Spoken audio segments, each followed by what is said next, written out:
भगवान राम हमसे क्या चाहते हैं? भगवान राम चाहते हैं हमसे कि अगर तुम हमारे भक्तों का भला करोगे, हमारी बनाई हुई आत्माओं का भला करोगे, हमारे नाम लेने वाले मनुष्यों का भला करोगे, तो तुम्हारा भला करने के लिए हम तुम्हारे हर वक्त संग हैं। भगवान राम ये नहीं चाहते कि हमसे कोई अपराध, हम दूसरे के लिए कष्ट देने के लिए अपराध करें। तो वो कहते थे बार बार तुम तो इतना अच्छा काम करती थी। बोले मतंग ऋषि जब सो जाते थे तो पूरी कुटिया में, आश्रम में तुम झाड़ू लगाती थी। अच्छा, उनके सामने क्यों नहीं लगाती थी? भगवान राम पूछते तो बताओ उनके सामने तुम क्यों नहीं लगाती थी?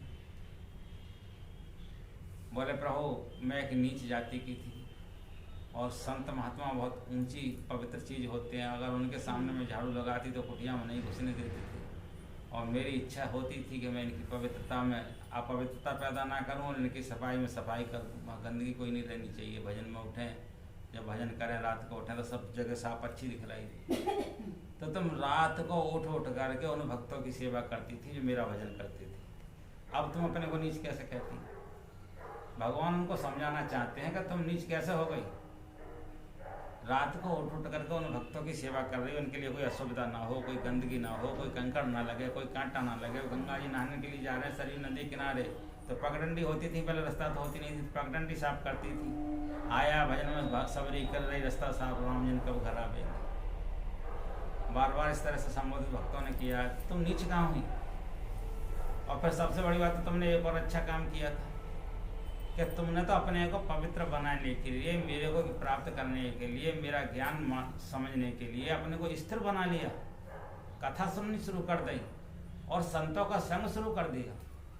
तुमने पहली भक्ति की, इसलिए तुम मेरी भक्ति हो गई, मेरी भक्ति नहीं हो गई।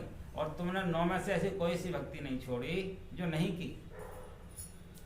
एक भक्ति को छोड़ो, 9 भक्ति थी। 9 प्रकार की भक्ति का भगवान राम ने वर्णन किया है रामायण के अंदर। 9 प्रकार की भक्तियों में सबरी से ऐसी कोई भी भक्ति नहीं बची थी जो सबरी ने नहीं की।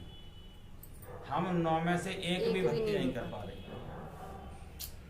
रास्ता में जाएंगे, कांटे पड़े हैं तो पड़े रहो, बच के निकल जाएंगे, लेकिन हटा के हम नहीं डाल सकते। कोई घर पर आकर के हमसे दया की भीख मांगे, हम दया नहीं दे सकते उसके लिए। हम तेरे ऊपर दया कर रहे हैं, चल तेरे परिवार की गुजारे के लिए हम कुछ ना कुछ सोचेंगे, लोगों से करा करके तेरी बीमारी ठीक कराएंगे, इलाज कराएंगे, या तेरे लिए भजन करके हम प्रार्थना करेंगे। हम कुछ भी नहीं कर सकते। कोई भगवान की कथा, भागवतों बढ़ चढ़ के भाग नहीं ले सकते भगवान की कथा में। और ज़्यादा से ज़्यादा लोगों को बुला के आमंत्रित नहीं कर सकते हम। ज़्यादा करेंगे तो अकेले माटी जैसे डेरा बैठ जाएंगे जाकर के।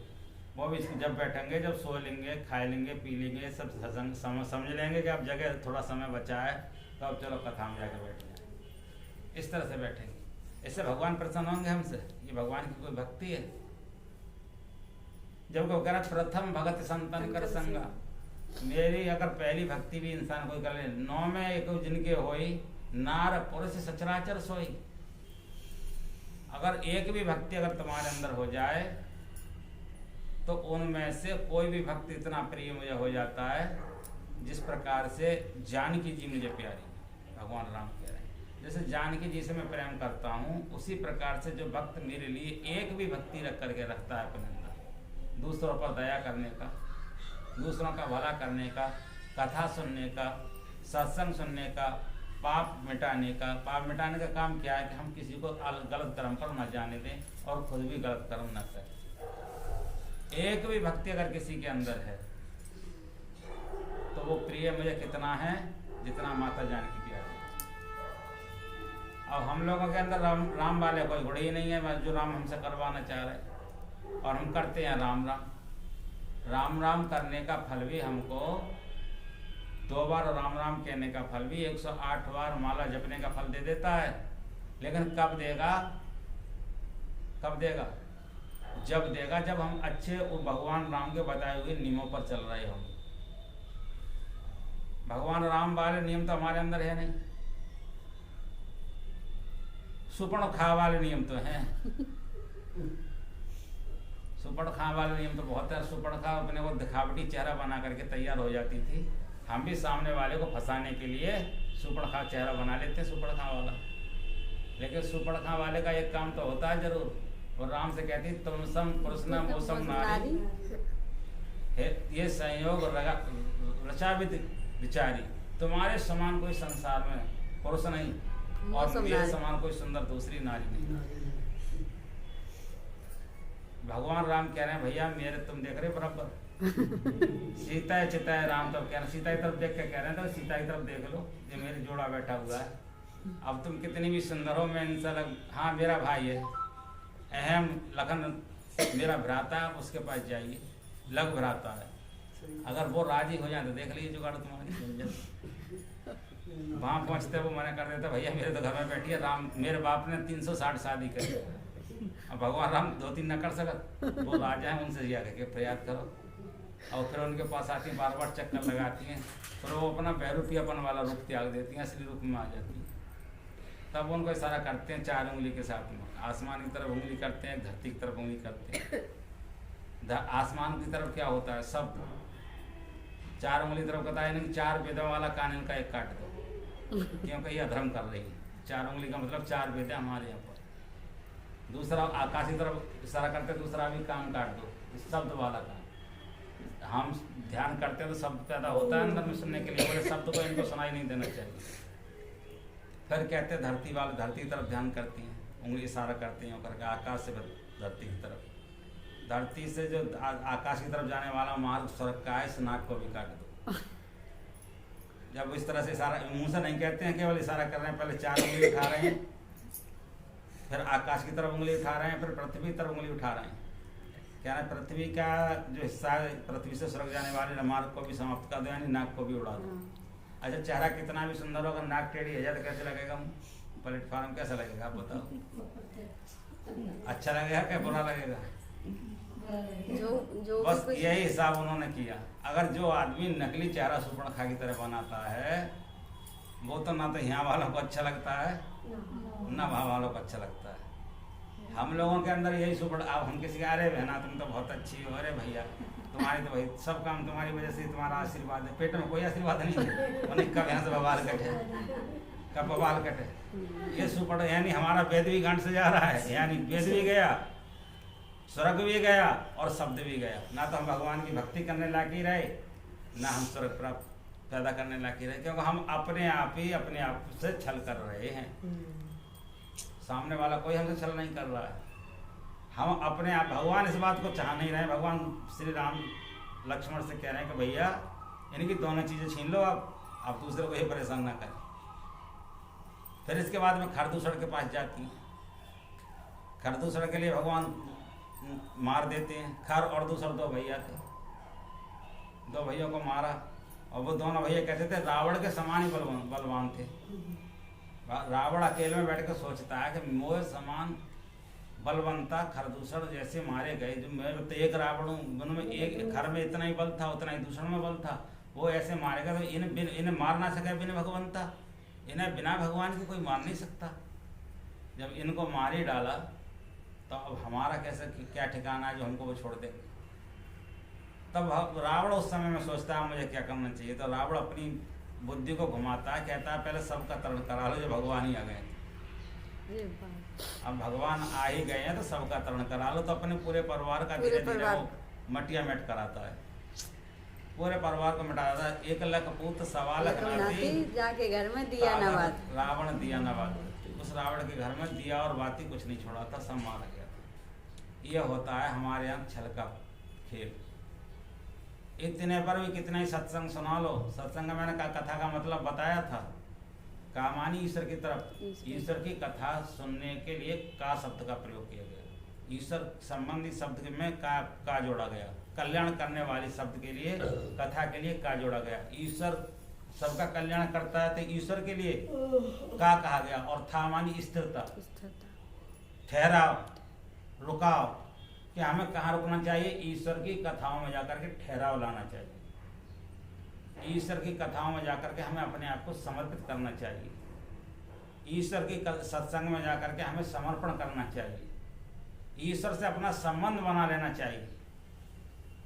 ईश्वर से, ईश्वर की जो कथावाचक शब्द करने वाले कथाकार हैं, कथा जो श्रेष्ठ कथाकार हैं, जो केवल भगवान के ही कथा से संबंध रखने वाले लोग हैं, ऐसे लोगों से जाकर के अपना संबंध बना लेना चाहिए।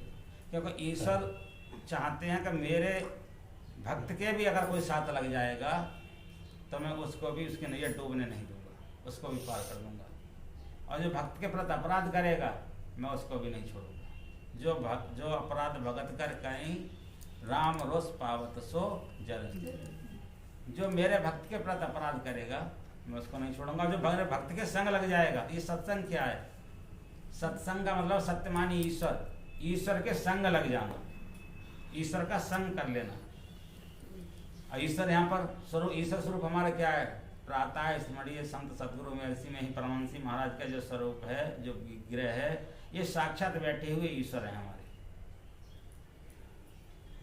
जो गुरु स्वरूप बता दें, वंदे भवानी शंकरो श्रद्धा विश्वास रूपणो।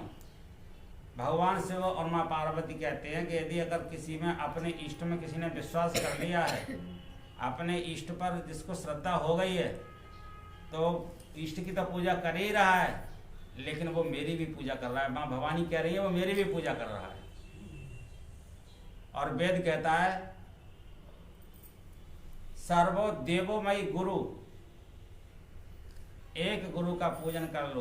क्योंकि भगवान राम ने गुरु बनाए या नहीं बनाए? भगवान कृष्ण ने भी गुरु बनाए। एक गुरु का पूजन कर लो। एक गुरु के पूजन करने से समस्त गुरुओं की, समस्त गुरु रूप में जितने देवता हैं सबकी पूजा हो गई। इसलिए सर्वे देवमयी गुरु। और एक ब्राह्मण की बात को श्रवण करने पर, मानने पर, वेदोमयी ब्राह्मण, आपने वेदों की पूजा कर ली। एक ब्राह्मण की बात का अनुसरण करने पर, सुनने पर, मानने पर आपने चारों वेदों की पूजा कर ली। परशुराम ने भी अपने वचनों में कहा है अग्रतो चतुरो वेदा, यानी ब्राह्मण जब बोलता है तो उसके मुख से चारों वेदों की व्याख्याएं निकलती है। पृष्ठता से धनु, उसके पीठ पर हजारों धनुषों वाली ताकत परमात्मा की रहती है। जो हजारों तीर एक साथ में चल करके संसार के जो भक्त होते हैं उनके पापों को मिटाने की क्षमता होती है। पृष्ठा सहस्र धनु, फिर कहा सारा दपी सापा दपी, उसके अंदर ये ताकत होती है कि वो आशीर्वाद दे दे तो आशीर्वाद फलीभूत हो जाएगा, और श्राप दे दे तो श्राप भी फलीभूत हो जाएगा। किसके? जो भगवान की कथा को सुनने वाला ब्राह्मण है या सुनाने वाला ब्राह्मण है। और ब्राह्मण का मतलब ये नहीं होता कि जाति से बन गया तो ब्राह्मण है। ब्राह्मण का मतलब होता है ब्रह्म जानात सो ब्राह्मण। जो ब्रह्म को जानता है वह ब्राह्मण कहा गया है। जन्म जाते शूद्र, कर्म कांडे से विप्र, नामकरण संस्कारे तो जा, ब्रह्म जानत से ब्राह्मण। अब ब्राह्मण भी है दूसरों का धन भी खींच रहा है, ब्राह्मण भी है नशा भी कर रहा है, ब्राह्मण दूसरे की धी बेटी को भी गलत दृष्टि से देख रहा है, ब्राह्मण न यज्ञोपवीत धारण किए हुए है, न शिखा धारण किए हुए है, न कभी तिलक लगाता है, न ब्रह्म मुहूर्त में उठ करके पूजा करता है, न शाम की संध्या करता है। अब ऐसे ब्राह्मण के कहने से श्राप तो पूरा हो नहीं जाएगा, न ऐसे भक्त के कहने से हो जाए, न आशीर्वाद पूरा हो जाए। इसलिए ऐसा विप्र हो, ऐसा ब्राह्मण हो, ऐसा संत हो, ऐसा ज्ञानी हो जो भगवान को मानने वाला हो, इष्ट को मानने वाला हो, गुरु को मानने वाला हो, और वेदों की नीति के अनुसार अपनी वाणी को बोलने वाला हो, दूसरों के कल्याण के लिए अपना समय त्याग करने वाला हो। ऐसी वाणी पर भगवान कृपा करते हैं, ऐसी वाणी की भगवान लाज रखते हैं। भगवान राम ने यही तो कहा है, और क्या कहा है? भगवान राम चाहते हैं कि जो रामायण के प्रति अपनी श्रद्धा बनाएंगे, भगवान राम की कथाओं को जो मन से सुनेंगे, उनके बताए हुए बातों का अनुसरण करेंगे, वो भगवान राम की कृपा के पात्र कहलाएंगे। तब उन्हें राम राम करने का फल प्राप्त होगा। और कर को कर्म और चाह कल्याण, ऐसा राम बेवकूफ जाना, ऐसा नहीं हो सकता। राम राम कितना भी कर लो, अगर कुकर्म करने वाले हो तो भगवान राम तुम्हारी कभी भी नहीं सुनेंगे। भगवान राम से तो अगर कोई कृपा चाहते हो तो भगवान राम ने जो किया वो तुम करो। भगवान राम ने संतों की, ब्राह्मणों की, गौओं की रक्षा की, वेद की रक्षा की। आज हम वेद का निरादर करते हैं, वेद ध्वनि कहीं होती सुनी नहीं जाती। वैदिक ब्राह्मण कहीं पूजा कराने के लिए आ जाएं और थोड़ी सी श्रद्धा के अनुसार दक्षिणा का मांग करते तो नहीं, और 1000 रुपये की बोतल मंगा कर पी सकते हैं, लेकिन वैदिक ब्राह्मण को 500 रुपये नहीं दे सकते। तो ये वेद की निंदा है, ब्राह्मण की निंदा है। इस तरह से भगवान प्रसन्न नहीं होते। भगवान ने जब जैसे वेद की रक्षा की, ब्राह्मण की रक्षा की, गौ की रक्षा की, उसी प्रकार से यदि हम रक्षा नहीं कर सकते हैं तो गाय माता का अपमान ना करें, वेद का अपमान ना करें, संत का अपमान ना करें, ब्राह्मण का अपमान ना करें। इतना तो संकल्प करें। अगर भगवान राम की हम कृपा चाहते हैं तो भगवान राम करते थे, प्रातः काल उठ के रघुनाथा, माता पिता करो ना भाई माथा। अब हम अपने बच्चों को सिखाते हैं ये चीज़ें, बेटा सुबह उठ करके माता पिता के पैर छुओ, यूँ करके दो करके छू लेगा तो करंट लग जाएगा बच्चे के, और इतने पे बड़े बड़े प्रसन्न होंगे घर वाले। जबकि वो कह रहे हैं कि माथा लगा करके पैर छुओ। यदि पैर छूना है माता पिता के तो माथा लगा करके पैर छूओ, और माथा लगा करके अगर पैर नहीं छू रहे हो तो भगवान राम प्रसन्न नहीं हो रहे।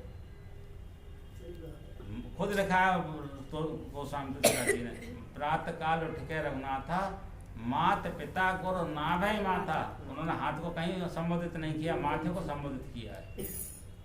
जो अपने अपने के इष्ट के आगे सिर झुका करके पैर नहीं छूते हैं, उनसे भगवान राम कभी प्रसन्न नहीं होते। और माता अनुसुईया का भी आपने सुना ही होगा। माता अनुसुईया क्या करती थी?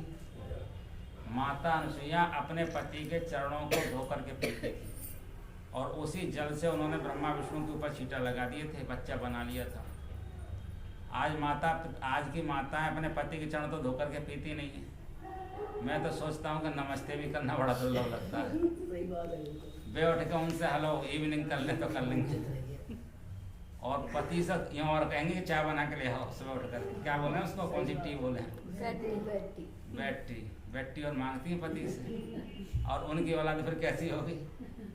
वो उनसे टी मांगेंगी, मम्मम के, हाँ मम्मी नहीं कहेंगे, मम्मम के लेकर के आओ चाय बना करके। तो ला रही हूँ बेटा, तो मजबूरी है, तेरे बाप से तुम्हें बनवा के फिर पढ़ते हो तो बना के देनी पड़ेगी। ये स्थिति बनी हुई है संसार की। ये बिल्कुल नकलची मामला बनता चला जाता है। अब तो बहुत भारत वर्ष के अंदर जो माताओं के अंदर